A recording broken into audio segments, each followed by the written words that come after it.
Assalamualaikum warahmatullahi wabarakatuh. Perkenalkan, nama saya Beltri Julius Mendo dari kelas 7A dari kelompok 7, di mana materi kami yaitu mengenai pengadaan tanah untuk kepentingan umum. Adapun materi yang pertama yaitu pengertian pengadaan tanah. Pengadaan tanah adalah setiap kegiatan untuk mendapatkan tanah dengan cara memberikan ganti rugi kepada yang melepaskan atau menyerahkan tanah, bangunan, tanaman, dan benda-benda yang berkaitan dengan tanah. Ada beberapa pendapat mengenai pengertian pengadaan tanah, antara lain menurut John Salidenho, yaitu penyediaan dan pengadaan tanah dimaksudkan untuk menyediakan, mengadakan tanah untuk kepentingan atau keperluan pemerintah dalam rangka pembangunan proyek atau pembangunan sesuatu sesuai program pemerintah yang telah ditetapkan. Secara garis besar, ada dua jenis pengadaan tanah. Pertama, pengadaan tanah oleh pemerintah untuk kepentingan umum. Sedangkan yang kedua, pengadaan tanah untuk kepentingan swasta yang meliputi kepentingan komersial dan bukan komersial atau bukan sosial. Menurut pasal 1 angka 1 Kepres nomor 55 tahun 1993, yang dimaksud dengan pengadaan tanah adalah setiap kegiatan untuk mendapatkan tanah dengan cara memberikan ganti kerugian kepada yang berhak atas tanah tersebut. Jadi, dapat disimpulkan bahwa pengadaan tanah dilakukan dengan cara memberikan ganti kerugian kepada yang berhak atas tanah tersebut, tidak dengan cara lain selain pemberian ganti kerugian. Selanjutnya, menurut pasal 1 angka 3 Perpres nomor 36 tahun 2005, yang dimaksud dengan pengadaan tanah adalah setiap kegiatan untuk mendapatkan tanah dengan cara memberikan ganti kerugian kepada yang melepaskan atau menyerahkan tanah, bangunan, tanaman, dan benda-benda yang berkaitan dengan tanah atau dengan pencabutan hak atas tanah. Dengan demikian, dapat disimpulkan bahwa pengadaan tanah menurut Perpres nomor 36 tahun 2005 dapat dilakukan selain dengan memberikan ganti kerugian, juga dimungkinkan untuk dapat dilakukan dengan cara pelepasan hak dan pencabutan hak atas tanah.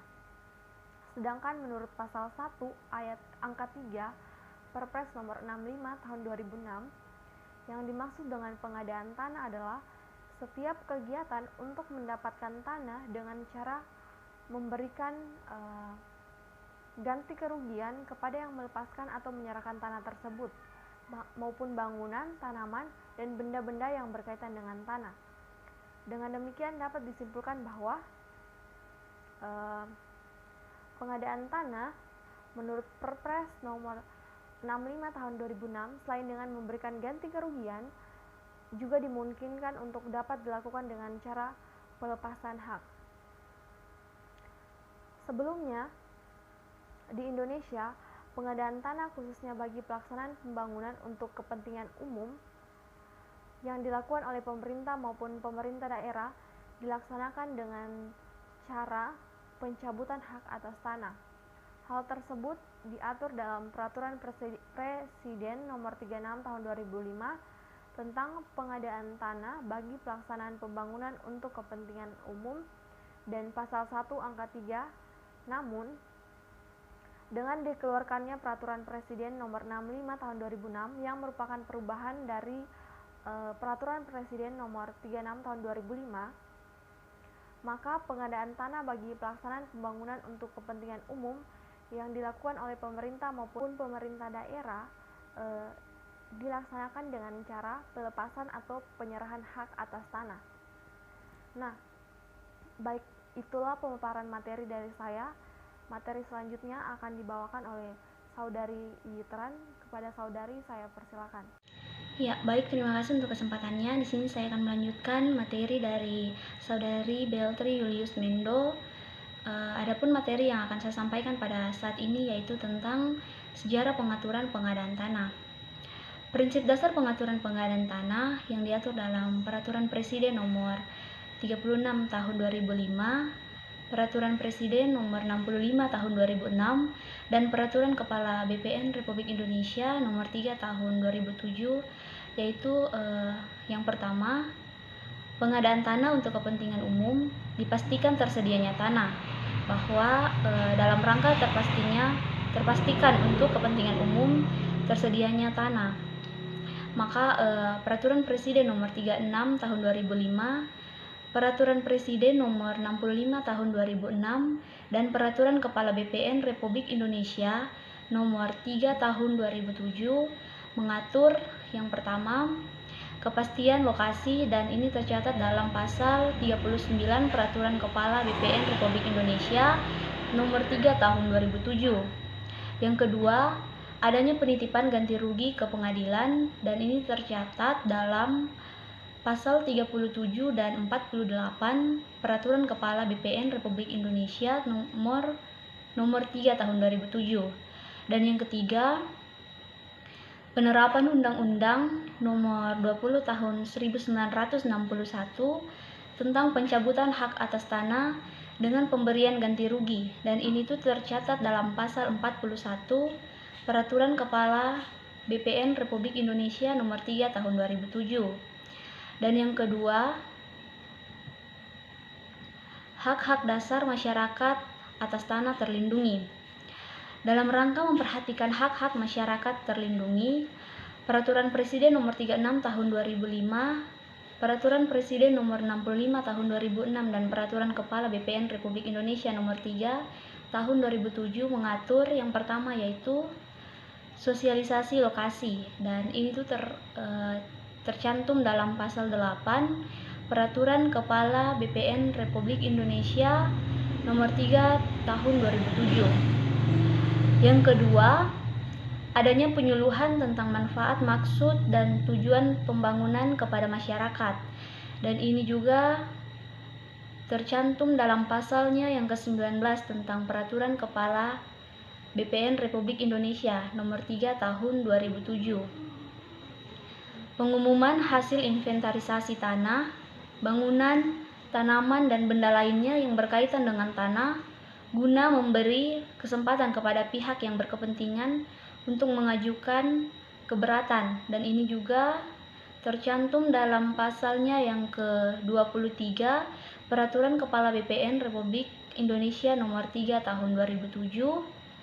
Dan yang ketiga yaitu penilaian harga tanah dilakukan oleh lembaga penilai harga yang profesional dan independen, dan ini juga tercatat dalam pasalnya yang ke-27 tentang Peraturan Kepala BPN Republik Indonesia Nomor 3 Tahun 2007. Dan yang keempat yaitu tentang musyawarah penetapan ganti rugi dilakukan secara langsung antara instansi pemerintah yang memerlukan tanah dengan pemilik tanah, dan ini tercatat dalam pasalnya yang ke-31 dan 32 tentang Peraturan Kepala BPN Republik Indonesia Nomor 3 Tahun 2007. Sedangkan panitia pengadaan tanah hanya sebagai fasilitator dalam pelaksanaan musyawarah tersebut. Dan selanjutnya yaitu adanya hak mengajukan keberatan terhadap bentuk dan besarnya ganti rugi yang ditetapkan oleh panitia pengadaan tanah kepada bupati atau wali kota, gubernur atau menteri dalam negeri, dan ini tuh tercatat dalam pasalnya yang ke-41 tentang Peraturan Kepala BPN Republik Indonesia Nomor 3 Tahun 2007. Dan selanjutnya yaitu yang ketiga adalah menutup peluang lahirnya spekulasi tanah. Dalam rangka menutup peluang terjadinya spekulasi tanah, Peraturan Presiden Nomor 36 Tahun 2005, Peraturan Presiden Nomor 65 Tahun 2006, dan Peraturan Kepala BPN Republik Indonesia nomornya yang ketiga Tahun 2007 mengatur sebagai berikut. jika lokasi tanah telah ditetapkan sebagai lokasi pembangunan untuk kepentingan umum, maka pihak ketiga yang bermaksud untuk memperoleh tanah di lokasi tersebut wajib memperoleh izin tertulis dari bupati atau wali kota atau gubernur untuk wilayah tersebut. Dan ini tuh tercatat dalam pasalnya yang ke-9 tentang Peraturan Kepala BPN Republik Indonesia nomornya yang ke-3 di tahun 2007. Jadi itulah materi yang dapat saya bawakan, dan materi selanjutnya akan disampaikan oleh rekan saya. Assalamualaikum warahmatullahi wabarakatuh. Perkenalkan, nama saya Nur Aiza Nasrum. Jadi di sini saya akan melanjutkan materi dari saudari Yitran Rahayuning Tajampu terkait perihal mekanisme pengadaan tanah.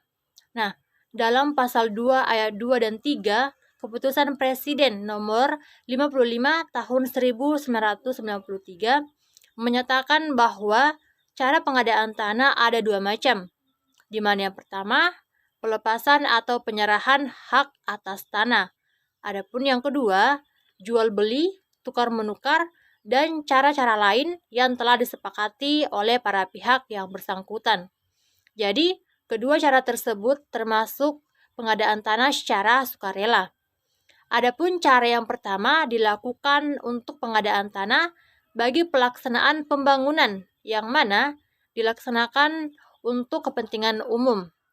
Sedangkan cara yang kedua dilakukan untuk pengadaan tanah untuk kepentingan umum yang mana memerlukan tanah yang luasnya tidak lebih dari 1 hektar dan pengadaan tanah selain untuk kepentingan umum. Nah, menurut pasal 6 ayat 1 menyatakan bahwa pengadaan tanah untuk kepentingan umum dilakukan dengan bantuan panitia pengadaan tanah yang dibentuk oleh gubernur kepala daerah tingkat 1.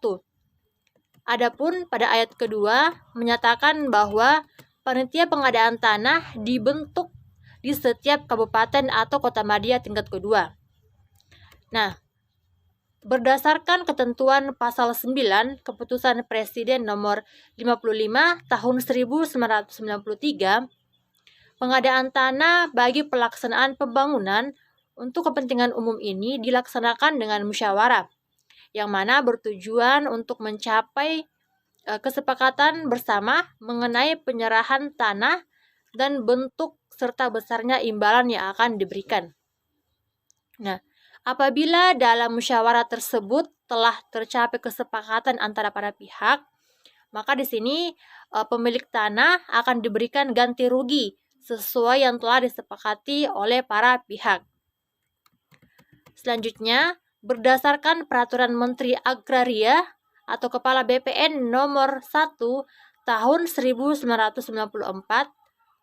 tata cara pengadaan tanah dalam penetapan lokasi pembangunan adalah sebagai berikut.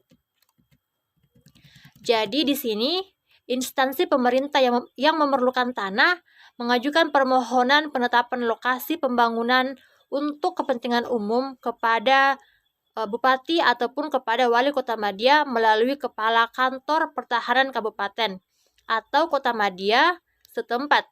Nah, jadi jika tanah yang diperlukan terletak di dua wilayah, kabupaten atau kota madya, ataupun di wilayah DKI Jakarta, maka di sini permohonan diajukan kepada gubernur melalui kepala kantor wilayah Badan Pertahanan Nasional Provinsi, di mana permohonan tersebut harus dilengkapi keterangan mengenai. Jadi di sini ada 6 keterangan. Yang pertama yaitu lokasi tanah yang akan diperlukan. Nah, yang kedua, luas dan gambar kasar tanah yang diperlukan. Yang ketiga, penggunaan tanah pada saat permohonan diajukan. Adapun yang keempat, uraian rencana proyek yang akan dibangun disertai keterangan mengenai aspek pembiayaan serta lamanya pelaksanaan pembangunan. Yang kelima, diadakan penelitian mengenai kesesuaian peruntukan tanah yang dimohon dengan rencana tata ruang wilayah. Nah, jika sudah selesai atau sesuai, maka bupati ataupun wali kota madya dan gubernur memberikan persetujuan penetapan lokasi pembangunan.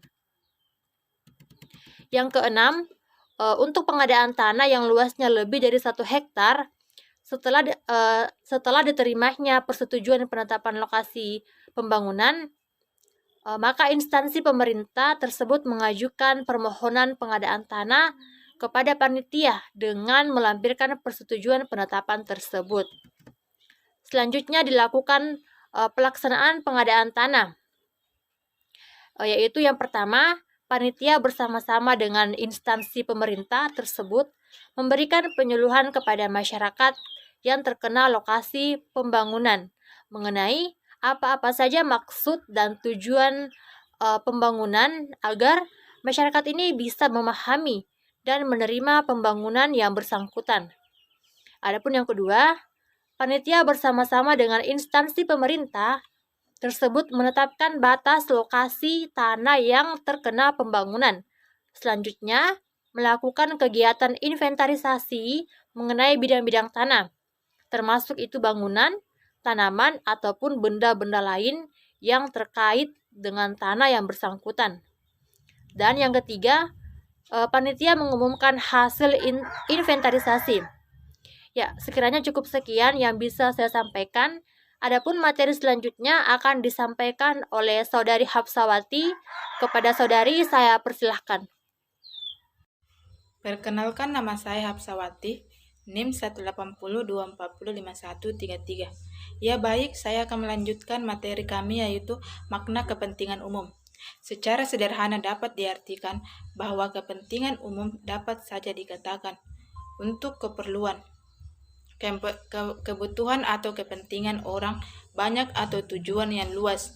UUPA dan Undang-Undang Nomor 20 Tahun 1961 mengatakan kepentingan umum dinyatakan dalam arti peruntukannya, yaitu untuk kepentingan bangsa dan negara, kepentingan bersama dari rakyat dan kepentingan pembangunan. Sehingga dapat disimpulkan bahwa yang dimaksud dengan kepentingan umum adalah kepentingan tersebut harus memenuhi peruntukannya dan harus dirasakan kemanfaatannya. Dalam arti dapat dirasakan oleh masyarakat secara keseluruhan dan atau secara langsung. Dalam Perpres nomor 36 tahun 2005 yang kemudian dirampingkan oleh Perpres 65 tahun 2006, di mana telah ditentukan secara limitatif dan konkret pengertian dari kepentingan umum, yaitu 1. Jalan umum dan jalan tol, rel kereta api di atas tanah, di ruang atas tanah ataupun di ruang bawah tanah, saluran air minum air bersih, saluran pembuangan air dan sanitasi. 2. Waduk, bendungan, irigasi dan bangunan pengairan lainnya. 3. Pelabuhan, bandar udara, stasiun kereta api dan terminal. 4. Fasilitas keselamatan umum seperti tanggul penanggulan bahaya banjir, lahar dan lain-lain bencana. 5. Tempat pembuangan sampah. 6. Cagar alam dan cagar budaya. 7. Pembangkit transmisi dan distribusi tenaga listrik. Assalamualaikum warahmatullahi wabarakatuh. Perkenalkan, nama saya Asun Hamka dengan nomor NIM 180-240-5160. Ya, di sini saya akan melanjutkan paparan materi dari saudari Hapsa, yaitu mekanisme pencabutan hak atas tanah. Pencabutan hak atas tanah untuk kepentingan umum sebagaimana diatur di dalam Undang-Undang Nomor 20 Tahun 1961 dapat dilakukan dengan baik acara biasa, yaitu pasal 2 sampai dengan 5 Undang-Undang Nomor 3 Tahun 1961. maupun dengan acara luar biasa, yaitu pasal 6 sampai dengan 8 Undang-Undang Nomor 20 Tahun 1961. Nomor 1, dengan acara biasa. Dalam acara biasa, pihak pemohon atau instansi yang membutuhkan tanah menyampaikan permohonan kepada Presiden RI dengan perantara Menteri Dalam Negeri atau Dirjen Agraria setempat dengan disertai alasan-alasan dan syarat-syarat seperti ditentukan pasal 2 ayat 2 Undang-Undang Nomor Tahun 1961, yaitu rencana peruntukannya alasan-alasannya bahwa untuk kepentingan umum harus dilakukan pencabutan hak itu. B. Keterangan tentang nama yang berhak jika mungkin serta letak, luas dan macam hak dari tanah yang akan dicabut haknya serta benda-benda yang bersangkutan. C. Rencana penampungan orang-orang yang hak akan dicabut itu dan kalau ada juga orang-orang yang menggarap tanah atau menempati rumah yang bersangkutan. 2. Dengan cara luar biasa, dalam keadaan mendesak, pencabutan hak atas tanah dapat dilakukan dengan cara luar biasa atau acara khusus yang memungkinkan dilakukan secara lebih cepat. Keadaan mendesak ini misalnya dalam hal berjangkitnya wabah, penyakit dan timbulnya alam di mana diperlukan tempat penampungan segera. Atau lihat pasal 6 Undang-Undang Nomor 20 Tahun 1961 yang menyatakan 1.